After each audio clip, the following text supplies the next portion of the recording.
한번 따라해 보겠습니다. 예수님이 보여주신 세상을 이기는 삶. 모든 사람은 다 바르게 잘 살기를 원합니다.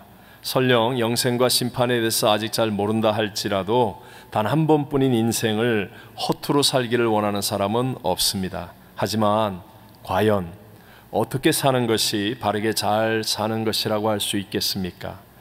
2006년 1월 한국의 추운 겨울날 유행성 출혈열로 갑자기 세상을 떠난 33살의 한 군의관의 장례식이 있었습니다.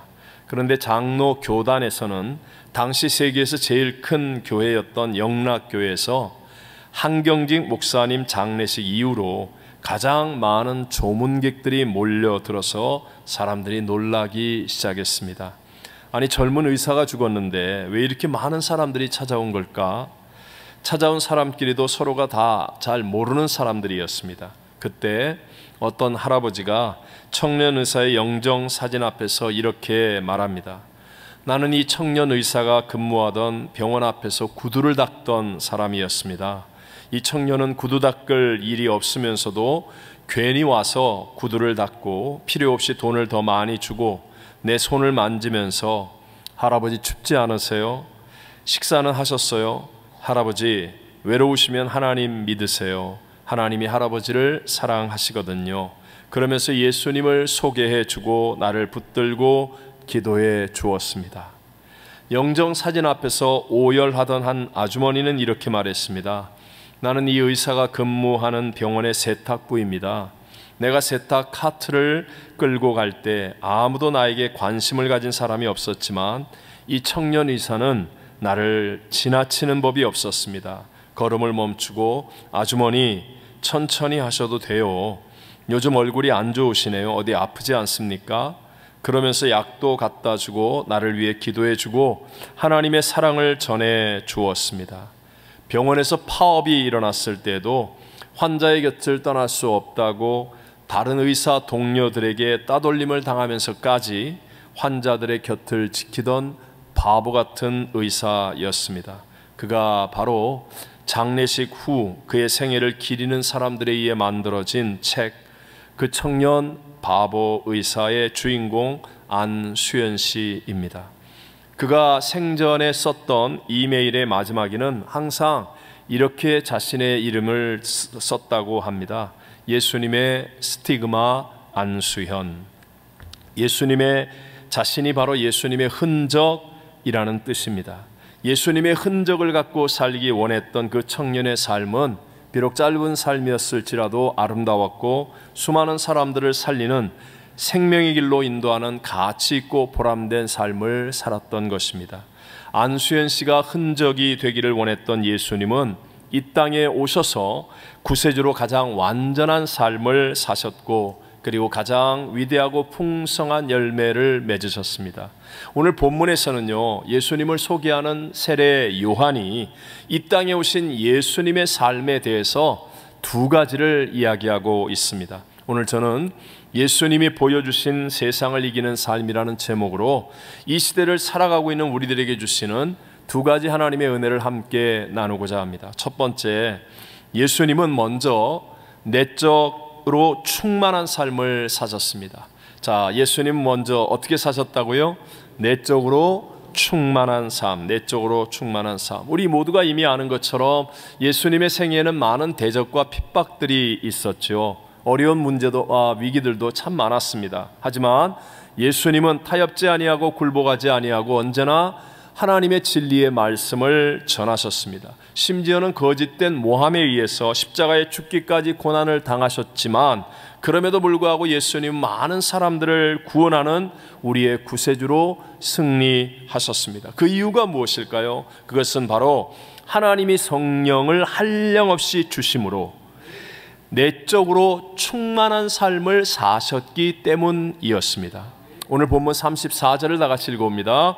하나님이 보내신 이는 하나님의 말씀을 하나니 이는 하나님이 성령을 한량없이 주심이니라. 예수님이 십자가에서 우리의 죄사함의 길 구원의 사역을 완성하신 후 부활하시고 나서 40일 동안 이 땅에서 전하신 핵심 메시지는 두 가지입니다. 성령 받으라, 제자 삼으라 하는 이 두 가지였습니다. 자, 예수님이 십자가에서 유일한 구원의 길인 구원 사역을 완성하셨죠. 이제 예수님은 승천하실 겁니다. 그리고 나면 이제 이 예수님이 이루신 어마어마한 구원의 사역에 대해서 증거할 사람은 제자들밖에 없습니다. 그런데 예수님은 그 제자들에게 빨리 나가서 전하라고 말씀하지 않고 먼저 너희들이 내적으로 성령으로 충만해지기를 기다리라고 말씀합니다. 먼저 내적으로 성령으로 충만해지고 난 다음에 그리고 하늘의 권능이 너에게 임할 테니까 나가서 복음을 전하고 제자 삼으라고 말씀하신 거예요. 함께 사도행전 1장 4절과 5절을 읽어보겠습니다. 사도와 함께 모이사 그들에게 분부하여 이르시되 예루살렘을 떠나지 말고 내게서 들은 바 아버지께서 약속하신 것을 기다리라. 요한은 물로 베풀었으나 너희는 몇 날이 못되어 성령으로 세례를 받으리라 하셨느니라. 그러니까 먼저 내적으로 충만해지는 것이 얼마나 중요한 것인가를 깨달을 수가 있겠죠. 제가 전에 나누었지만 저에게는 너무 큰 깨달음이고 여러분에게도 귀한 교훈이 되기 때문에 다시 말씀드리면 필립 얀시의 책 아무도 말해주지 않았던 것들에 나온 내용입니다. 큰 핵잠수함이 좌초되었습니다. 핵잠수함은 일반 잠수함보다 보통 3배 이상의 깊이로 더 내려갈 수 있기 때문에 굉장히 두꺼운 철판, 수압을 견딜 수 있는 10cm 정도 되는 철판으로 만들어지는데 이게 좌초되어서 그만 밑에까지 내려가게 되니까 수압에 힘에 의해서 그 철판이 휴지처럼 구겨져 버리고 말았습니다. 침몰된 핵잠수함을 관찰하기 위해서는 그런 수압을 견딜 수 있도록 무려 30cm나 되는 두께로 원형의 강철구를 특별히 제작해야만 했었습니다. 그리고 그 강철구를 내려보내서 종이처럼 휴지처럼 구겨져 버린 핵잠수함을 관찰하고 있는데 놀라운 사실이 무엇이냐? 그런 엄청난 수압이 있는 곳에서 예쁜 물고기들이 유유하게 헤엄치고 놀고 있더라는 것이었습니다. 아니 10cm의 이 강철판도 휴지처럼 구겨지는 수압인데 어떻게 저렇게 얇은 살가죽을 가진 부드러운 물고기들은 수압을 이겨내면서 저렇게 유유히 헤엄치며 놀 수 있었을까? 그것은 바로 외부의 압력과 물고기 내부의 압력이 같기 때문인 것입니다. 물고기 내부에 갖고 있는 압력이 같거나 세면 외부의 압력이 수압이 아무리 세다 할지라도 그들은 아무 상관없이 견뎌내는 것이죠. 다니엘서 6장에 보면 다니엘을 모함하는 사람들에 의해서 다니엘은 사자굴에 던져지게 되죠. 그 사자굴은 엄청난 외부 압력이라고도 할 수 있습니다. 그 안에 있는 굶주린 사자들은 철판도 구겨버리는 심해와도 같습니다. 그런데 기도하는 하나님의 사람 다니엘은요, 그곳에서 마치 유유히 헤엄치는 예쁜 물고기처럼 평안하게 잠을 잡니다. 사자를 베개 삼고 추운 겨울밤에 모포처럼 살아있는 사자를 덮고 의지하면서 아주 평안하게 잠을 잘 잤습니다. 왜입니까? 다니엘 안에 있는 성령이 주시는 내부의 압력이 외부의 압력을 능히 이겨낼 수 있었기 때문인 것입니다. 결국은 다니엘을 모함하는 사람들이 대신하여서 사자굴에 던져지게 되는데요, 그들이 발이 땅에 닿기도 전에 사자들이 그들을 움켜쥐어 뼈들까지 다 상하고 삼켜버렸다라고 말씀합니다. 그러자 하나님을 바르게 믿을 수 없는 이방인이었던, 그러나 천하를 호령하는 바벨론의 다리오 왕이 제국 안에 있는 모든 백성들과 나라들에게 조서를 내립니다. 너무나 감동적이니까 같이 한번 읽어봅니다. 다니엘서 6장 26절 27절입니다. 내가 이제 조서를 내리노라. 내 나라 관할 아래에 있는 사람들은 다 다니엘의 하나님 앞에서 떨며 두려워할지니 그는 살아 계시는 하나님이시요 영원히 변하지 않으실 이시며 그의 나라는 멸망하지 아니할 것이요 그의 권세는 무궁할 것이며 그는 구원도 하시며 건져내기도 하시며 하늘에서든지 땅에서든지 이적과 기사를 행하시는 이로써 다니엘을 구원하여 사자의 입에서 벗어나게 하셨음이라 하였더라. 아멘. 어떤 상황 속에서도 기도하는 다니엘에게 하나님이 한량없이 부어주시는 성령님이 먼저 충만히 내주하시니까, 그러니까 다니엘은 그런 어려움과 위기 속에서도 이렇게 아름다운 인생, 복된 삶을 살아갈 수 있었다는 것이죠. 여러분, 마지막 시대가 될수록 세상은 거꾸로 갑니다. 그래서 내면보다도 점점 외모를 더 소중히 여기는 세상으로 바뀌어져 갑니다. 외모가 나쁘다는 것은 아닙니다. 하지만 내면보다 외모를 더 소중히 하는 외모 지상주의 시대는 분명히 잘못되는 것입니다. 몇 년 전 서울시에서 초등학생, 중학생, 고등학생 그리고 대학생 총 1320명을 대상으로 가장 큰 고민거리가 무엇인가에 대해서 설문조사를 했는데 1위가 외모였습니다. 무려 52.7%였고요. 공부하는 학생들에게서의 고민거리가 2위, 공부 49.7%였습니다. 여학생의 경우에는 외모에 대한 고민이 무려 60.1%나 되었습니다. 문제는 외모가 고민의 진짜 원인이 아닌데, 그게 인생을, 삶을 아름답게 하는 것이 아닌데 전혀 그것에 대해서 인식하지도 못하고 있다는 것이 문제였습니다. 자, 여기는 젊은 분들이 많은데 1부, 2부 때는 굉장히 공감을 많이 하셨어요. 옛날에 목사님도 어린 시절에 초등학교 들어갈 때 여기다가 손수건을 달고 들어갔습니다. 뭔지 아십니까? 옛날 분들은요, 코를 그렇게 많이 흘렸어요. 그래가지고 학교 들어가는데, 초등학교 가는데 전부 다 코가 이렇게 나와가지고 한 코 쭉 들어가고, 아니면 입으로 들어가가지고, 그래서 항상 이 손수건으로 코 닦으라고, 그리고 너무 지저분하니까 닦으라고, 그래서 이 손수건을 붙이고 다녔어요. 겨울이면 따뜻한 물이 없었으니까 찬물에 대강 씻죠. 손발은 다 트고, 그리고 얼굴은 왜 이렇게 버즘 또는 피부병들이 많았는지, 그냥 머리에는 이가 있고 제대로 된 사람들이 별로 없었어요.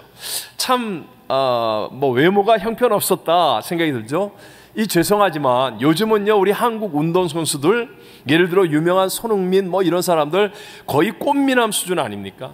근데 옛날에는요, 한국 운동선수들 되게 촌스러웠습니다. 진짜 내가 생각해도 험악하게 생기고 촌스럽게 생기고 모양새가 없었습니다. 그러나 여러분, 거기서 진짜 인물들이 나오지 않았습니까? 왜냐하면 외모가 아니라 이 내면 속에 꿈이 있었고 간절함이 있었기 때문이라는 거예요. 요즘은요, 옛날과 비교할 수 없을 정도로 여러분 옷도 잘 입고 외모도 근사하고, 진짜 요새는 애가 태어나도 옛날 애가 아니야. 옛날에는 애가 태어나면 못생겼는데 요새는 애가 태어나도 무슨 왜 이렇게 이쁘고 잘생긴지, 하여튼 외모가 얼마나 근사하게 되었는지요. 그런데도 불구하고 여러분, 오히려 더 주눅들어 살잖아요. 더 기죽고 살고 염려와 근심, 두려움에 사로잡혀 살아가는 사람들이 얼마나 많습니까? 왜 그렇습니까? 외모가 이뻐지는 게 잘못이 아니라 먼저 내면을 채워야 하는데 내면을 살필 줄을 모르는 거예요. 내면을 돌아보지 않는 거예요. 오직 그냥 외모에 신경을 다 쓰는 거예요. 그러니까 내면이 깨어지는 거예요. 아버지가 게임 못하게 한다고 아파트에서 뛰어내리는 중고등학생이 없나? 자기 얼굴에 여드름이 많다고 자살하는 사람은 없나? 여러분, 이게 오늘의 우리들의 현실 실제 아닙니까? 반대로 내면이 건강한 사람들은 다 일어서더라는 거예요. 우리가 잘하는 사람만 얘기하면 태어날 때부터 사지가 없이 두 팔과 두 다리 없이 태어난 닉 부이치치 같은 사람, 또 내성마비 환자였던 송명희 시인 같은 분, 전신 55% 3도 화상으로 완전히 장애인이 된, 그러나 이제는 교수가 된 이지선 자매 교수님, 이런 분들은 외모로 말하자면 말할 수 없은 그런 비참한 사람일지 모르지만, 그러나 먼저 내면이 채워지니까 세상을 이기고 세상 사람들을 변화시키는 정말로 복되고 아름다운 인생의 삶을 살아가고 있지 않습니까? 자, 우리 교회 같은 경우에는 분명히 우리의 내면을 성령으로 채울 수 있는 팁이 있습니다. 제가 분명한 팁을 가르쳐 드릴게요. 나의 내면을 먼저 성령으로 채워줄 수 있는 분명한 팁이 바로 중보기도입니다. 뭐라고요, 여러분? 중보기도예요. 중보기도. 자, 우리 일반적으로 상식적으로 생각해도요, 큰 문제가 생기면 작은 문제들은 덮여져요, 안 덮여져요? 덮여집니다. 예를 들어 부부싸움을 막 하는데 갑자기 불이 났어요. 그러면 뭐 반찬이 짜다 싱겁다 가지고 부부싸움 해요? 불 끄느라고 부부싸움은 덮여지는 거예요. 예? 갑자기 자동차 타고 가다가 뭐 먹을까, 뭐 커피 뭐 마실까 막 이렇게 서로 언쟁을 벌이다가 교통사고가 났어요. 그러면 그 언쟁은 덮여지는 거예요. 큰 문제가 생기면 작은 문제는 덮여지는 것이 당연하죠. 자, 중보기도를 해보신 분들은 압니다. 중보기도를 하면 중보기도가 큰 문제일까요? 작은 문제일까요? 대개 작은 문제 가지고 중보기도 안 합니다. 국가 간에 전쟁이 일어났다든가, 세계적인 이슈가 생겼다든가, 앞으로 국가의 운명을 바꿀 어떤 법적인 문제가 생긴다든가, 굉장히 중요한 일들, 큰 일들을 가지고 중보기도 합니다. 대부분 다른 분들을 위해 기도할 때도 나보다도 더 큰 중병으로 수술을 하거나 엄청난 고통과 어려움 가운데 있는 분들, 당장의 사업이 망하거나 정말 위기를 만났거나 힘든 문제를 만난 분들을 위해 중보기도 하는 거예요. 선교와 같이 진짜 큰 일들을 위해서 우리가 중보기도 하게 되지 않습니까? 그러니까 중보기도를 하게 되면 내 눈에는 안 보이지만 나도 모르는 사이에 나의 내면이 커지는 거예요.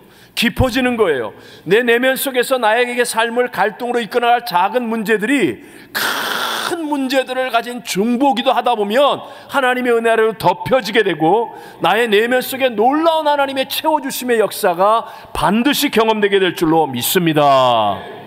여러분이 만약에 나 예수를 믿어요, 나는 교회도 오래 다녔어요 하는데, 그런데도 불구하고 여러분이 만약에 중보기도를 진지하게 바르게 하지 않고 있다면 여러분의 삶 속에는 내면적인 변화가 잘 안 일어납니다. 그래서 그때나 지금이나 변화가 안 일어나. 그래서 맨날 내가 하는 얘기는 무슨 연예인이나 아니면 세상에 인기 있는 사람들, 유명한 사람들, 신변 잡기, 이웃 사람들의 어떤 일들, 그런 얘기나 하고 있고, 뭐 비트코인이나 주식이 올랐다 내렸다 가지고 살겠다 죽겠다 그러고 있고, 그냥 맨날 내 말과 나의 생각이라는 것은 난 고독해, 외로워, 나는 뭐 혼자야, 우울해, 내 신세는 왜 이래, 맨날 이런 수준을 벗어나지를 못하는 거예요. 끝없는 문제 속에서 늘 신음하는 거예요. 그런 문제는 다 있거든요. 그런데 그보다 큰 것을 붙잡을 줄 모르니까 항상 그것 속에서 늘 힘들어하고 어렵다고 불평하며 살아가는 겁니다. 여러분, 죄송하지만 지금 여러분이 하고 있는 중보기도의 크기를 보면 여러분의 내일의 크기를 제가 확실하게 얘기할 수 있습니다. 어느 교회를 가더라도 그 교회가 하고 있는 중보기도의 크기를 보면 이 교회가 앞으로 어떤 교회가 될 것인지가 거의 대부분 정확하게 맞게 되어 있다는 거예요. 그래서 여러분, 우리 하나님께서 우리 교회에 주신 열품 중 열방을 품는 중보기도, 또 다음 세대를 위한 중보기도, 이건 기회예요. 찬스라고요. 이런 것들을 우리가 부여잡고, 그래서 내가 중보기도를 하다 보면 나도 모르는 사이에 내가 어떻게 뭐 도미니카를 가보고 어떻게 아시아 뭐 아니면 아프리카, 중도 그런 데까지 나이가 무슨 상관이 있어요. 근데 중보기도 하면서 나도 모르게 커지는 거예요. 그릇이 깊어지는 거예요. 그러면서 하나님의 은혜가 채워지면서 내면이 강건해지니까, 그러니까 세상이 어떻게 변한다 할지라도 예수님처럼 흔들리지 않고 승리하는 인생을 살아가게 될 줄로 믿습니다. 두 번째가, 예수님은요 말씀을 순종하는 삶을 사셨다는 거예요. 너무 잘하는 내용이죠. 예수님 평생 동안 아버지가 말씀하니 내가 말한다 라고 얘기합니다. 그리고 예수님은 죽기까지 십자가에서 하나님을 순종하여 그 고난의 길을 가셨다는 것, 우리 잘 아는 내용 아닙니까? 근데 이것이 얼마나 중요한지 오늘 본문 36절을 같이 한번 읽어보겠습니다. 아들을 믿는 자에게는 영생이 있고 아들에게 순종하지 아니하는 자는 영생을 보지 못하고 도리어 하나님의 진노가 그 위에 머물러 있느니라. 아멘. 보세요. 한 사람의 삶에 있어서 영생 천국과 영생 지옥이라는 것은 너무나 중요한 일이라고 말할 수 있죠. 우리 모두는 태어나는 순간부터 우리는 죽음을 향해 질주하고 있는 거예요. 이게 인생입니다. 근데 우리가 요 짧은 인생 동안에 영생 구원을 받느냐, 영생 지옥을 가느냐, 하나님과의 인격적인 만남을 가지고 믿음으로 영생 구원을 얻는다는 것, 이것보다 중요한 일이 어디 있겠습니까? 이렇게 중요하다고 할 수 있는 영생 구원을 아들을 믿음으로 주어진다라고 말합니다. 예수님을 믿으면 영생 구원이 주어져요. 그런데 영생 구원이 주어지지 않는 것은 믿음이 없음이 아니라 순종하지 않음이라고 성경은 말씀하고 있는 거예요.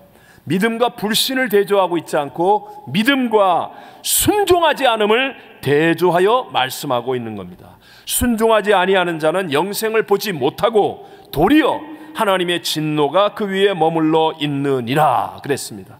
여러분, 우리의 인생에서 정말 예수를 믿고 교회를 나와야 되는 첫 번째 목적일 만큼 가장 중요한 것이 우리가 영생 천국의 구원의 사람이 되는 것입니다. 여러분, 이것을 그냥 막연하게 나 구원 받았을걸, 나도 뭐 저 사람처럼 천국 갈걸 이러고 여러분 나중에 천국 문 앞에 설겠어요? 있을 수 없는 일이에요. 오늘 우리들의 신앙이 그저 교회의 이름을 걸어놓고 그냥 다른 사람들 속에 묻혀서 그래서 나도 뭐 괜찮을걸 이렇게 해서는 안 된다는 거예요. 순종이 확인되지 않는 그런 신앙생활을 이제는 해서는 안 된다는 거예요. 네? 반드시 여러분, 내가 말씀대로 순종했더니, 내가 순종해서 기도했더니 응답을 체험했습니다. 내가 말씀대로 기도했더니 나도 성령 세례 받았습니다.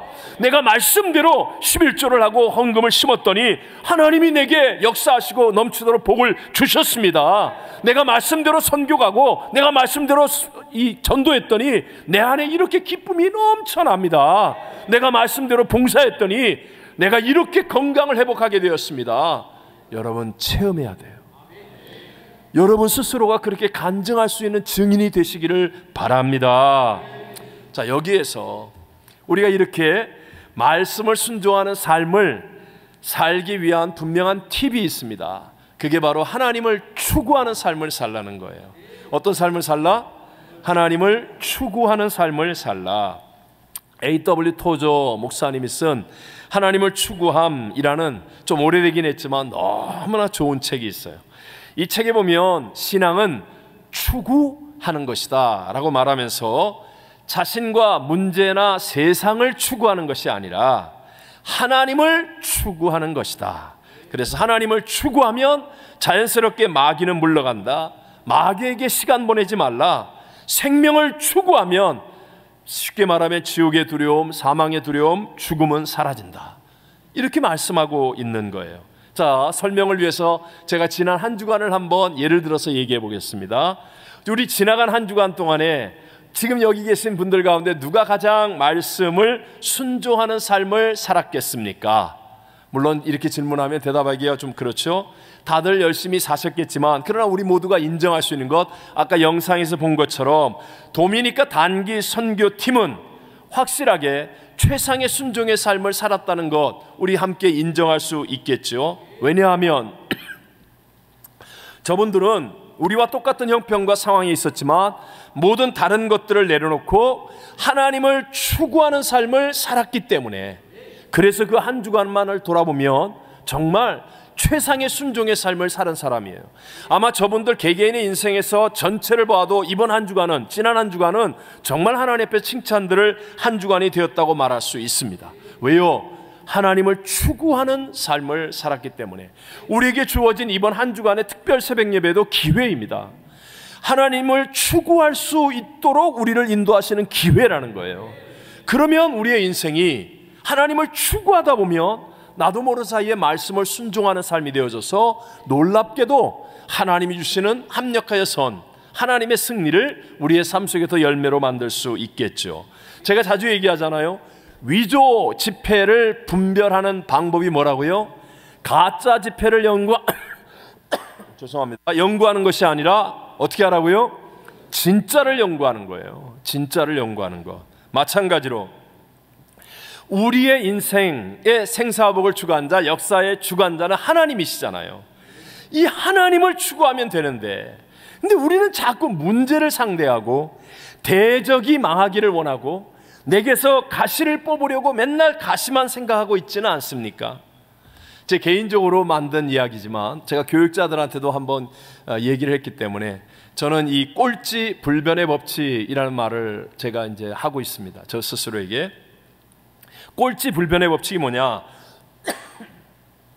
직장이고 학교고 어떤 공동체이든 간에 꼴찌가 있을까요, 없을까요? 있습니다. 자, 우리 학교 공부를 예를 들면 50명이 공부를 하면 시험을 봐요. 그러면 50등이 꼴찌 아니에요? 꼴찌 있지요? 뭐 꼴찌를 안 해본 것처럼 막 이렇게 시침 띄고 앉아있지 말고 꼴찌가 있죠? 자, 그래서 50번째 꼴찌를 제거했어요. 없애버렸어요. 그 다음에 꼴찌가 생겨요, 안 생겨요? 또 생겨요. 꼴찌를 제거했는데 꼴찌는 또 생겨요. 그 꼴찌 제거하면 없어질까요? 또 생겨요. 마찬가지로 저와 여러분의 인생에서 문제는 없어지지 않습니다.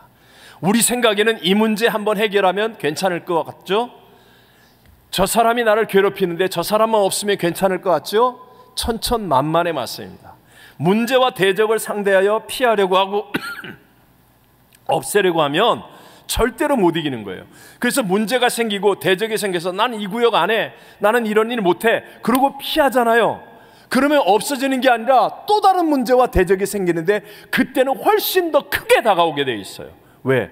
내가 여기서 피했기 때문에 쪼그라드는 거예요. 그래서 똑같은 문제와 대적이 일어나도 나에게는 훨씬 크게 다가오고 영락없이 패배합니다. 그럴 수밖에 없는 거예요. 해결 방법이 무엇입니까?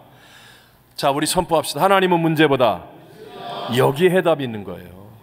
문제와 하나님은 대적보다, 네, 문제와 대적은 없어지지 않아요. 그런데 문제와 대적보다 크신 하나님을 추구하는 거예요. 문제가 대적이 나를 괴롭히고 힘들게 할 때 각자 주어진 은사대로 내가 열심히 찬양을 한다든가, 아니면 말씀을 막 묵상하고 암송한다든가, 아니면 간절하게 하나님께 기도한다든가 하나님을 추구하는 거예요. 하나님을 추구하면 하나님은 문제보다 대적보다 어떤 것보다 크신 분이기 때문에 놀랍게도 내게 없었던 하나님의 능력, 하나님의 은혜, 하나님의 역사가 일어나서 어느 틈엔가 내가 문제와 대적을 이기는 자의 자리에 있게 되는 거예요. 그러면 문제가 작아지든지 내가 커지든지, 그래서 우리는 하나님 안에서 점점 업그레이드 되는 삶을 살아갈 수 있게 된다는 것입니다. 여러분, 문제와 대적을 묵상하지 마세요. 입에다 달고 살지 마세요. 다 있어요. 저도 문제 있고, 저도 대적이 있고, 저도 어려움이 있고, 저도 힘듦이 있어요. 그러나 그런 거 묵상하고 얘기할 필요 없어요. 무슨 일이 있어도 문제보다 크신 하나님을 추구하면, 그러면 내가 하나님 말씀에 순종하는 걸음이 되어지고, 그러면 놀라운 하나님의 승리가 반드시 우리에게 임하게 될 줄로 믿습니다. 근데 이제 한 가지 어려움이 있죠. 내가 하나님을 추구하려고 할 때 놀랍게도요, 내 본성이 거부해요. 우리는 아담과 하와의 후손으로 태어났잖아요. 그래서 내 육체의 본성이 하나님을 추구하는 것을 거부합니다. 분명히 여러분이 지금 막 이렇게 설교를 들으면서 그래, 나 내일부터 특세 나가야지, 이번 한 주간 특세 나갈 거야 그랬는데, 오늘 밤에 잠자면서 내일 아침에 눈 뜨는 알람이 막 울리는데 육체가, 야, 네가 무슨 새벽 예배를 나가냐, 내일부터 나가, 내일부터, 오늘은 자. 이 육체의 본성이 반드시 하나님을 추구하는 것을 거부하게 돼 있어요. 뿐만 아니라 원수마귀가 우리를 도둑질하고 죽여 멸망시키기 위해서 끊임없이 이 하나님을 추구하는 것을 방해한다는 것이에요. 그러나 여러분 분명히 아셔야 합니다. 그것은 그럼에도 불구하고 그런 과정을 지남으로 말미암아 나의 믿음이 진짜 믿음으로 성장하게 되고, 또 내가 하나님이 주시고자 하는 축복의 그릇만큼 거룩하게 성장하게 된다는 거예요. 자, 우리 학교 다니는 사람들은 발명왕 토마스 에디슨이 오늘 우리에게 유익한 백열 전등을 개발하는데 무려 2744번의 실패의 과정을 지났다는 것을 훌륭하게 얘기합니다. 물론 횟수에 있어서는 조금 다를 수 있지만, 그러나 여러분, 하나의 발명품을 위해 2744번에 실패했다는 걸 자랑스럽게 얘기하고 칭찬합니다. 마찬가지라니까요. 여러분, 운동선수가 진짜 잘하려면, 그러면 부상의 위험이 있음에도 불구하고 치열한 연습 경기를 해야만 하는 거예요. 정말 중요한 시험을 통과하려면 모의 테스트를 힘들여가면서 자꾸 해야 되는 거예요. 마찬가지로 우리의 신앙이 진짜 하나님 안에서의 구원의 자리에 이르고 하나님이 인정하는 자리에 가려면 과정을 지나는 거예요. 내 본성으로 말미암아 내가 실망할 때도 있고 원수마귀의 방해로 말미암아 좌절을 느낄 때도 있지만 그럼에도 불구하고 나는 하나님을 추구합니다. 그러면서 계속하여 전진하는 과정을 지나면, 자, 이번에 특세를 하는데 월요일 날 놓쳤어요. 그러니까 에이 모르겠다 포기하지 말고 화요일 날 또 일어나서 또 하다가 또 놓쳤어요. 그럼 수요일 날 나오고, 그래서 일주일 다 나오려고 그랬는데 이틀밖에 못 나왔어요. 괜찮아요. 그러면 다음번에 3번 나와요. 다음번에 4번 나와요. 다음번에는 진짜 다 나오는 사람이 될 줄로 믿습니다. 이 과정을 지나는 거예요. 여기 서 있는 저도요, 처음부터 여러분에게 이렇게 설교할 만큼 온전한 모습이 아니었다고요. 수없이 많이 실패했고 넘어졌고 잘못했고 함에도 불구하고 하나님을 추구하는 일을 포기하지 않고 내가 하나님을 추구합니다, 하나님을 기쁘시게 하는 삶을 살겠습니다, 그러면서 계속해서 전진했더니 내 안에 하나님의 능력이 점점 많아지고 나를 개발시키는 거예요. 변화되는 거예요. 예를 들어 그 과정 속에서 내가 하나님을 추구합니다, 그러는 나를 시기하고 질투하는 사람을 만나게 되어 있습니다. 이유도 없이 나를 시기하고 내가 좀 하나님 앞에 바르게 해보려고 하는데, 그럴 때 내 안에 있었던 시기와 질투의 마음을 발견합니다. 아, 내가 옛날에 그랬겠구나. 그러면서 회개하고 거룩해지는 거예요. 내가 정말 하나님을 추구하고 하나님을 기쁘시게 하는 삶을 살려고 하는데 꼭 속썩이고 걸림돌이 되고 태클을 거는 사람을 만납니다. 그때 나 못 참겠어, 한번 끝장을 내야 돼, 이러면서 내가 얼마나 연약한가, 내가 얼마나 부족한가 깨달으면서 더 성숙함으로 하나님을 추구하게 되어지는 거예요. 내가 하나님을 기쁘시게 하려고 하는데 병이 들고 또 물질이 없고 여러 가지 약함의 과정을 통과하면서 내 인생의 헛된 것들을 내려놓게 되고, 그리고 전심으로 하나님을 추구하는 거룩한 모습으로 변화 이루어 가게 되는 것입니다. 여러분, 하나님은 이 과정을 반드시 우리가 지나기를 원하세요.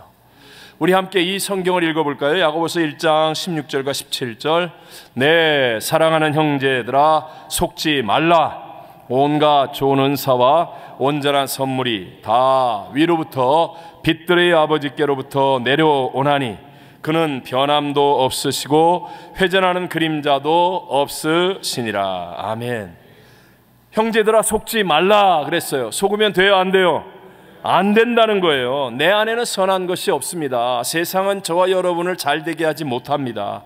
지금 우리가 사는 지구촌이 고통을 당하고 있는 이 폭염, 아니면 가뭄, 홍수, 극한의 이상기온, 이 모든 것들이 바로 인간이 유발한 그런 기후변화 때문에 생기는 거 아니겠습니까?